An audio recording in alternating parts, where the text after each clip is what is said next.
আরাফার দিনে বিশেষ আমল সমূহ জানতে চাই। আরাফার দিনে একদিকে হাজী সাহেবদের জন্য আমল, আরেকটা হলো যারা আরাফার ময়দানে নাই তাদের জন্য আমল।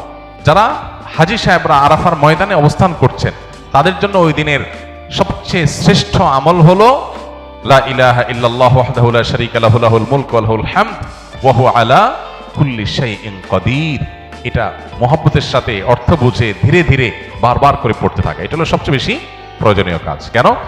কারণ নবী করিম সাল্লাল্লাহু আলাইহি ওয়াসাল্লাম বলেছেন যে খায়রুদ দুআ দুআ ইয়াউমি আরাফা, আরাফাত দিনের দোয়া হলো শ্রেষ্ঠ দোয়া।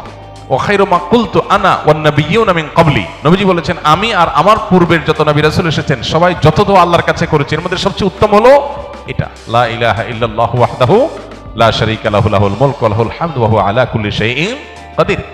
আল্লাহ ছাড়া সত্যিকারের কোনো মাবুদ নাই, লা ইলাহা ইল্লাল্লাহ ওয়াহদাহু লা শারীকা লাহু, তিনি একক এবং তার কোনো শরীক নাই। লাহুল মুলকু ওয়া লাহুল হামদ, রাজত্ব এবং প্রশংসার অধিকারী একমাত্র তিনি। ওয়া হুয়া আলা কুল্লি শাইইন কাদির, তিনি সব কিছু করতে সক্ষম। বাহ্যিক দৃষ্টিকোণ থেকে এই বাক্যগুলোর মধ্যে কোনো প্রার্থনা নাই, তাহলে এগুলোকে দোয়া বলা হচ্ছে কেন?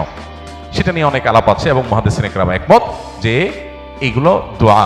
এখানে আল্লাহ রাব্বুল আলামিনের কাছে পরোক্ষভাবে নিজের চাওয়াকে পেশ করা হচ্ছে, আল্লাহর শক্তিমত্তার কথা জাহির করে আল্লাহর কাছে নিজের সবকিছুই নিবেদন করা হচ্ছে পরোক্ষভাবে, এটাও দোয়াই। তো এটা হলো আরাফার ময়দানে যারা হাজির অবস্থান করবেন তারা সবচেয়ে বেশি পড়বেন। অনেক উলামা ইকরাম অবশ্য বলেন যে এই দোয়া অর্থাৎ লা ইলাহা ইল্লাল্লাহু ওয়াহদাহু লা শারীকা লাহু লাহুল মুলকু ওয়া লাহুল হামদু ওয়া আলা কুল্লি শাইইন কাদির, আরাফার দিনে, আরাফার বাইরে যারা পৃথিবীর বিভিন্ন প্রান্তে গায়রে হাজী যারা আছি তারাও পড়তে পারেন, বরং আরাফার দিনে তাদের এটা পড়া উচিত এবং এ ব্যাপারে অনেকে রেকমেন্ড করেন। তাহলে একটা কারণে পেলাম লা ইলাহা ইল্লাল্লাহু ওয়াহদাহু লা শারীকা লাহু এটা পড়া, এবং আরাফাতের দোয়াকে সবচেয়ে শ্রেষ্ঠ দোয়া বলা হয়েছে। এই জন্য হাজী সাহেবরা বিশেষ করে যারা সেখানে অবস্থান করছেন ওই দিন একবারে সূর্য ডুবা পর্যন্ত, যোহর থেকে নিয়ে সূর্য ডুবা পর্যন্ত পুরো সময়টা দোয়ার ভিতরে ডুবে থাকা, এটা হলো সবচেয়ে বড় কাজ। আর যারা আরাফায় নাই, আরাফার বাইরে আছে, যারা হজে যাচ্ছেন না, তারা আরাফার দিনটাতে তারা রোজা রাখবেন। আরাফার দিনের রোজা নিয়ে আমাদের দেশে প্রতি বছরই গন্ডগোল বা মত পার্থক্য দেখা দেয়, কোন দিন রোজা রাখবো? এটা কি হাজিরা অবস্থান করছে ওই দিন, নাকি আমি যে দেশে আছি সেই দেশে যখন জিলহজের 9 তারিখ হবে? তো এটা নিয়ে উভয় পক্ষেই দলিল আছে, যুক্তি আছে, দুই মতেরই সপক্ষে আলেমদের বক্তব্য আছে। সেক্ষেত্রে তুলনামূলকভাবে আমি যে দেশে আছি সেই দেশে জিলহজের 9 তারিখটা হলে সেটাকে আরাফার দিন হিসাবে, আরাফার দিন যদিও বাহ্যিকভাবে মনে হয় যে আরাফার ময়দানের সাথে সংশ্লিষ্ট, কিন্তু আসলে এই যে দিনগুলা ইয়াউমুত তারবিয়া, ইয়াউমে আরাফা, ইয়াউমুন নাহার, ইয়াউমুত তারবিয়া বলা হয় জিলহজের 8 তারিখকে, ইয়াউমুল আরাফা বলা হয় জিলহজের 9 তারিখকে, ইয়াউমুন নাহার বলা হয় জিলহজের 10 তারিখে। এখন এই নামগুলো যদিও হাজিদের হজের সাথে রিলেটেড, কিন্তু হজের বাইরে যারা আছে তাদের জন্য আপনার ফিকহের কিতাবগুলোতে বিভিন্ন দ্বীনি কিতাব পুস্তকে ইয়াউমে তারবিয়া, ইয়াউমুন নাহার বলা হয়েছে। এর মানে এইটা না যে হাজিদের সাথে মিল করতে হবে, যে দেশে যেটা হবে সেটাই প্রযোজ্য হয়। তো সেই আলোকে ইয়াউমে আরাফা আপনি যেখানে অবস্থান করছেন সেখানকার 9 তারিখ হিসেবে রোজা রাখতে পারেন। যদি আপনার কাছে বেশি মনে হয় যৌক্তিক যে না হাজিদের অবস্থানের সাথে মিল করে রাখাটা, যেহেতু নামের মধ্যেই ইয়াউমে আরাফা আছে, অতএব ওইটা আমি রাখবো, তো সেক্ষেত্রে আপনি সেটাও করতে পারেন, কোনো অসুবিধা নেই। কোনো রেওয়ায়েতের আলোকে জিলহজের প্রথম 9 দিনের প্রত্যেক দিন রোজা রাখা উচিত, কারণ মা মিন আইয়ামিন আল আমালুস সালিহু ফিহিন্না আহাব্বুলিল্লাহ মিন হাযিহিল আইয়াম, ওখানে হাদিস রয়েছে। এই দশকটাতে এমনি নেকামল করা উচিত। অতএব নফল রোজা আপনি প্রথম সবগুলো দিন রাখতে পারেন, তাহলে আর কোনো ইখতিলাফের ঊর্ধ্বে এমনিই উঠে গেলেন। অতএব আরাফার দিনে আরাফাতের বাইরে যারা আছে তারা রোজা রাখবেন, আর আরাফাতে যারা আছেন তারা কি করবেন? ওই যে লা ইলাহা ইল্লাল্লাহু ওয়াহদাহু লা শারীকা লাহু বেশি বেশি পড়বেন আর বেশি বেশি আল্লাহর কাছে দোয়া করবেন। দোয়াটা অবশ্য আমরা আরাফাতে যারা নাই তারাও করতে পারি। আমার বিয়ের পূর্বে আমি আমার বাবা মাকে স্পষ্টভাবে নিষেধ করেছি তারা যেন কোনো প্রকার যৌতুক গ্রহণ না করে।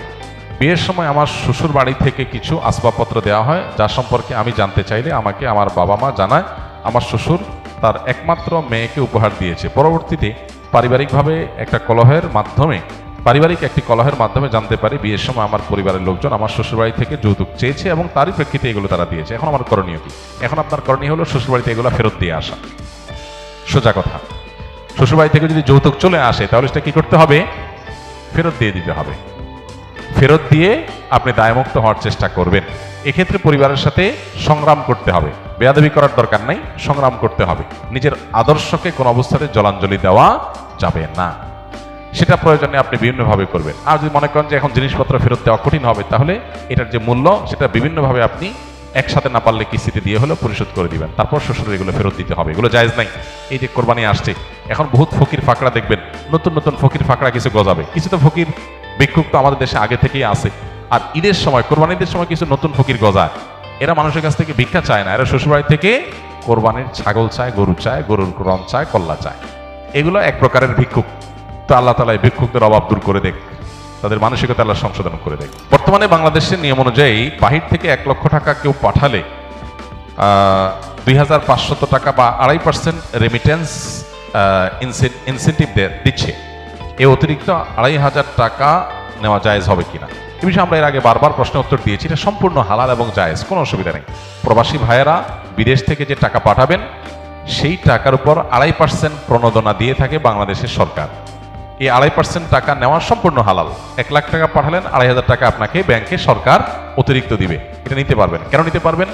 কারণ হলো এই টাকাটা হলো একটা ভালো কাজের প্রতি উদ্বুদ্ধ করার জন্য, যে আপনি হুন্ডিতে অবৈধ চ্যানেলে টাকা পাঠাবেন না, পাঠাইলে সেটা দেশের বাইরে দেশের টাকা চলে যাবে, অর্থ পাচার হবে, দুর্নীতিবাজ দ্বারা টাকা সরানোর রাস্তা পাবে, সেগুলো যেন না হয়। আপনি ডাইরেক্ট ব্যাংকিং চ্যানেলে টাকা পাঠান, দেশের উপকার, দেশে ডলারটা আসে।